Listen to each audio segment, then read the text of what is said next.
Hi, I'm Hudson, and today we're going to be making wine.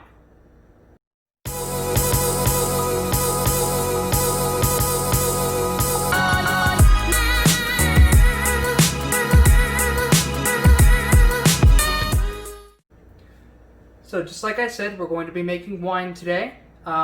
So I don't have access to wine grapes, but what I do have is I have some red grapes that I bought from the store, which I'm going to grind up and mash into our mixture.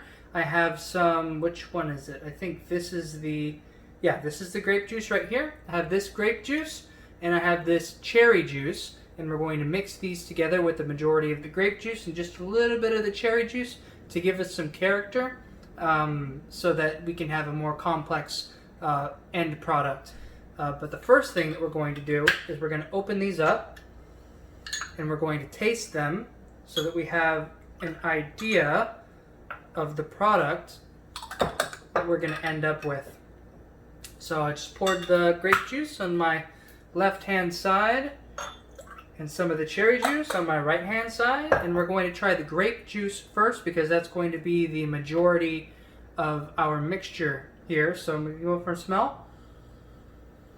Really bright. This is a higher end, more expensive grape juice than, say, Welch's.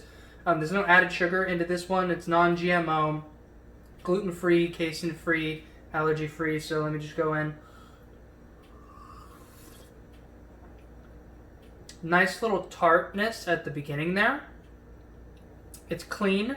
I like that a lot. And you do get a good, nice grape flavor. It's almost like Pinot Noir, but without the... It's more like a more full-bodied Pinot Noir, but without the alcohol. And very little tannins. Well, the tannins are on the very back end, but they're very light. Oh, I just already poured the cherry juice. Alright, let's go in for the cherry juice. Smell first. Not a lot of aroma on the cherry juice. We do get a little bit of spice though. I like that. Very mellow on the nose, almost kind of meaty, like very, very full.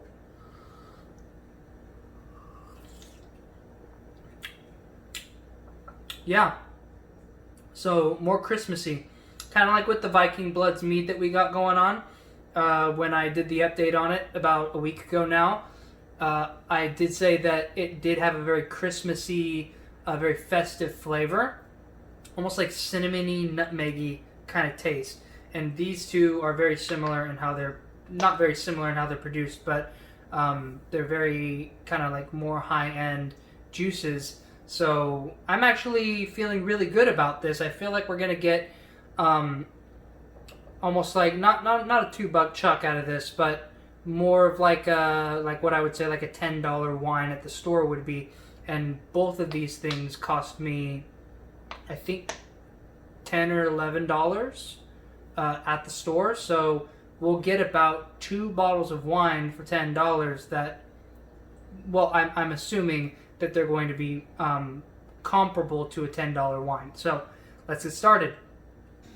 Alright, so to get started, we're going to take a gravity reading on our juices. So first off, I want to add in the entirety of this bottle, which is 32 ounces. I think I took about maybe half an ounce to an ounce to taste test. So we're just going to assume that's about around 31 ounces.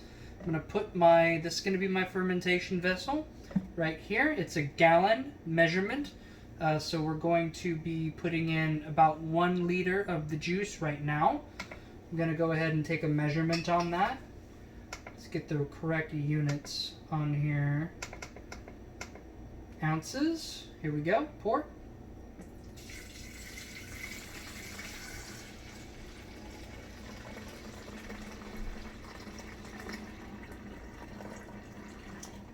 Alright, so that gives us by weight 34.8 ounces. So that's about 35 ounces by weight, 31 ounces by volume.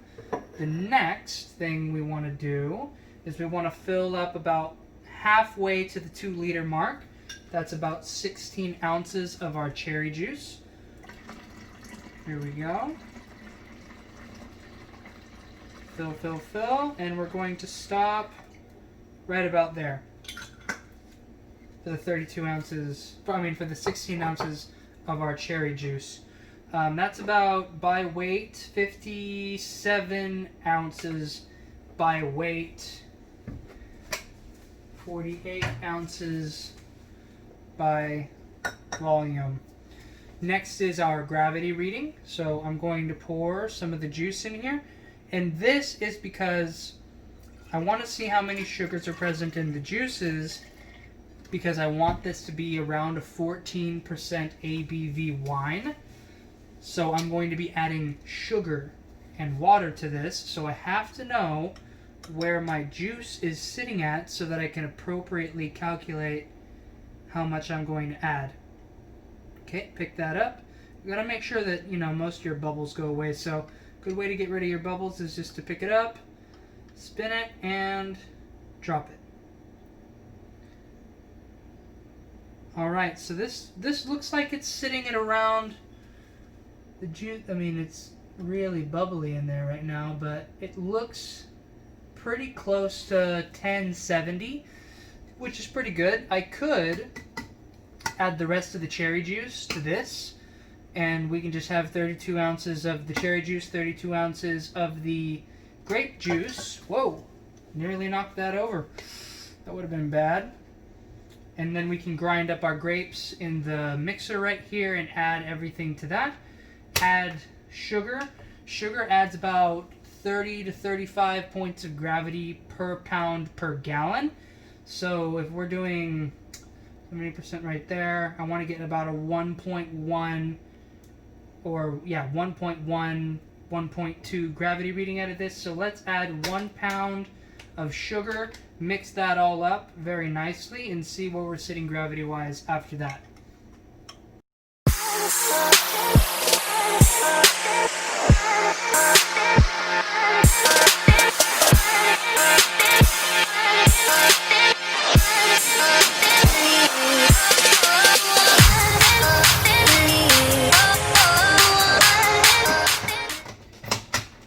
Okay, so you might have noticed that I put the grapes in here with the stems. I'm going to blend everything up, and I'm going to put everything into my fermentation vessel here.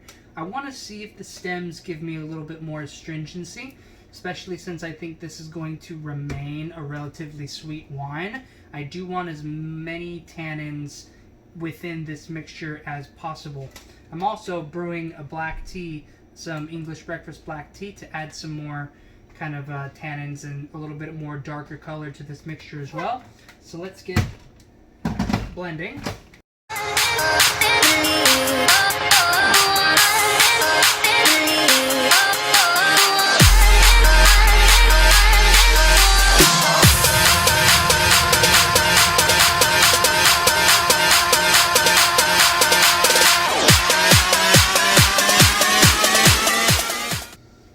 Okay, so just on the smell there, that is very, very fresh, very grapey.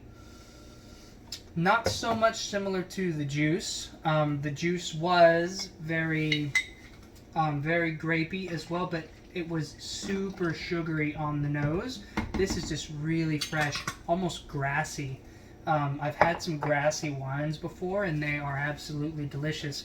So what I'm going to do here is I'm going to pour a little bit of the juice mixture in with the grapes. I'm just going to give that a little swirl. Try to get as many of the grape skins off of the sides as possible. And then we are going to pour in very carefully so that we don't spill anything. Here we go. Come on, remain good. Remain a good pour. Ah, very nice. Very nice. Now I could get a rubber spatula and get all of those little bits and pieces of the grape, but I haven't sanitized the spatula and I don't want to do that. I think I got about enough, or good enough for me, stuff in there. So let me put this to the side. I think I'm happy with that. Now, next up is our sugar. Adding our sugar in here. And I said about a pound. I think I want to go for about 1.5 pounds. Let me see, where did I put my scale? Here it is. I want to go for about 1.5 pounds of sugar because I am going to be adding dechlorinated water up to volume. And if sugar only gives us 35 points of gravity per pound per gallon, I want to kind of compensate for that. So I'm going to be doing 1.5 pounds. So turn this on.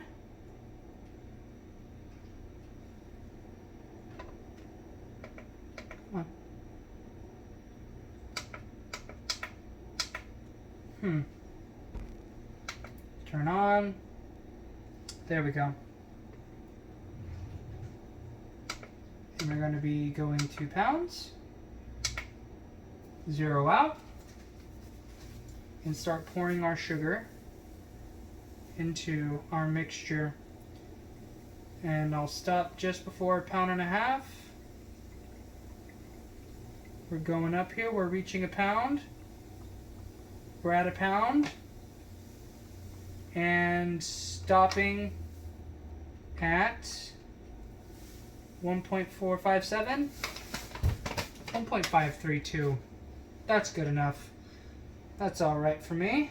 Now we're going to 0 out, put our scale to the side, and I'm going to mix this up. I have to sanitize a whisk really quick, so I'll be right back.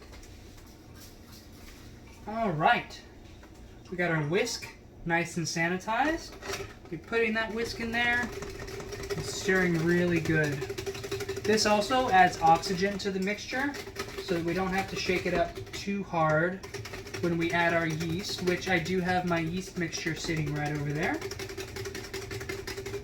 Now, the only other things that we have to do to this at the moment is add our tea, which there's about 16 ounces of black tea sitting right behind me. I want to get this all mixed up. And we should take a gravity reading right before we add the rest of our water. Make sure that there's very little sugar sitting at the bottom. Looks pretty good so far. Liking the color.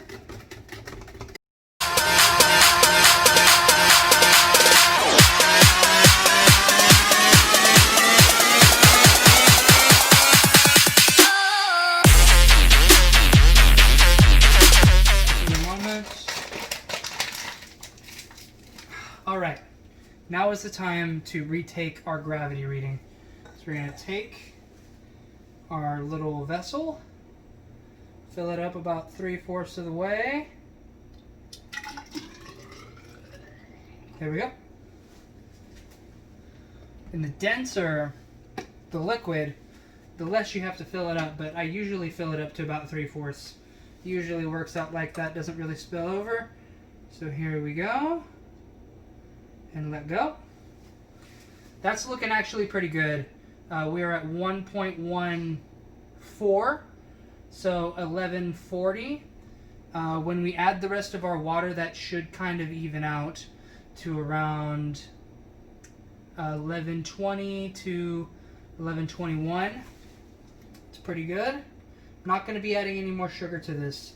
This is Dunsky when it comes to sugars. Pour all of that back in. Good. Next up, oh, where did I put it? Where did you go? Oh, you're sitting right here. Completely forgot about that. We have our black tea sitting in our kettle. It's been sitting now for about as long as I've been filming, which is about 15 minutes. So it's a little over extracted. That's fine. We're going to have to take a temperature reading of the juice until we're done. I mean, right after we're done. Because I don't want this to kill my yeast at all. There we go. There's that nice black brownish color to the tea. Going to be putting nearly all of this tea in here.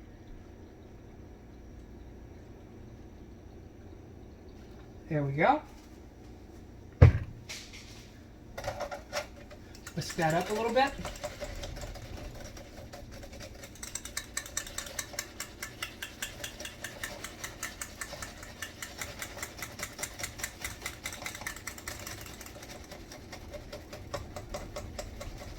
Here we go. That should be good. Alright, take a smell real quick. Smelling really nice. Do get that cherry on there, but the grape dominates. It's got a beautiful color to it. I think we'll be quite pleased with this.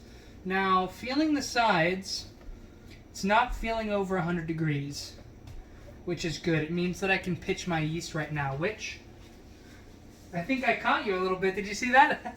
Don't look too hard. I think I'll have to put a little bit of the thing. My wife's doing laundry, and she's super, well, we're both kind of super freaked out about the COVID thing, so we have to keep everything in check. So let's get a little bit of a, everybody listen real close. Did you hear that? It was kind of off-gassing. I kind of, when I was talking, it kind of just, like that, and all the gas kind of slipped out. But this is our yeast starter. It's been going now for about an hour. It smells really nice. I used a little bit of honey to get it going. This is, let me see here. I think that's about 12 to 16 ounces of liquid, which should get us all the way up to the top. So we're going to pitch our yeast inside. I'm using dry white wine yeast, which should get us to about 15% ABV, and it should stop there, which if it does stop there, I think we're going to have a little bit of residual sweetness, and that is fine by me. I know Mimi doesn't like sweet wines, but I prefer a semi-sweet wine over a very dry wine. And I know Mimi's going to burn me at the stake for saying that. Get this all mixed up in there. Whisk is adding a lot of oxygen to the mixture.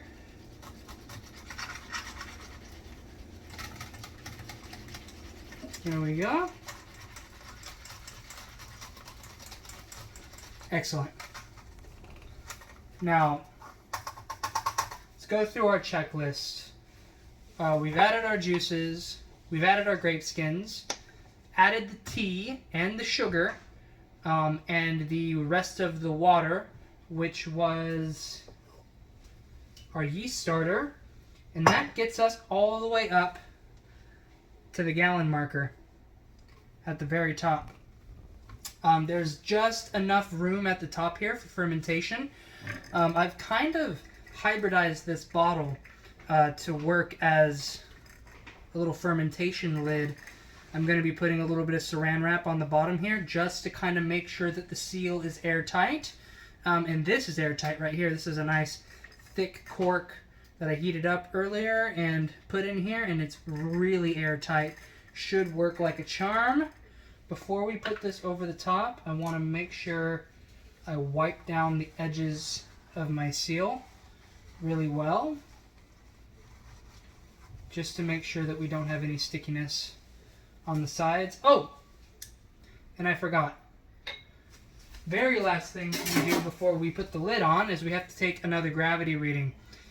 Because we were sitting at what, 1140 at the gravity reading, which is extremely high. It's fine. I mean, I've done brews that go a little bit above 1120, but I want to make sure that the water that we added evened everything out, and I really hope so. So here we go in for the pour. Oh crap, I have to clean that up. Wah wah wah ba da ba da ba da ba da. We go in here for the gravity reading. Boom, baby. 1110. Perfect for what we're doing right now. All right, you know, just a little bit over 1110, but just one little notch above 1110. So this is going to be around, I think, a 13 to 14.5% wine. And I cannot wait to try this out. It's probably going to take about 2 weeks to completely ferment out. And then we're going to let it sit for another 2 weeks so that it can clear. And then we're going to cold crash it, separate everything up, and then bottle this puppy up. And it's going to be amazing. I can't wait to see you guys for the tasting on this in about a month. See you then. Oh, come on. There we go. I always have to watch these because I'm too afraid that it's going to overflow. I might have to switch out for the other airlock. Hold on, I'm going to do that real quick. Suction, that's what it is.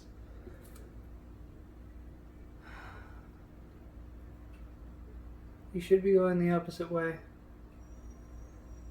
Okay, we are good so far. So I switched out the airlock. I'm starting to like these better. That was actually the first airlock that I ever received. But now I'm starting to use these airlocks, and they seem to work a little bit better. Fermentation is going. The other one was bubbling, but a little bit of suction has this going the wrong way. So pretty soon, the gases are going to start and push the water from this side all the way to this side, and you'll have this little divot right here where the carbonation will just kind of keep pushing this up and up and up. Anyway, what I wanted to talk about is everything has been cleaned. We're technically all done here, except there's a couple things that we still need to add to this wine, but not in primary fermentation. Now, what is primary fermentation? Brewers, you know this, but for people who don't know about brewing or anything about the science side of brewing, primary fermentation is the original fermentation when you first put it in the fermentation vessel. Now, I just said fermentation a lot. I'm sorry. But it's the process in which the yeast eats all of the fermentable sugars within your mixture. Secondary fermentation, or what some might call conditioning, which is technically what I refer to it as. Secondary or conditioning is when you rack everything from the primary fermenter off into a separate vessel so that it can sit and age, because green brews oftentimes don't taste as great as they would a couple of months down the line. Now that's what we're going to do.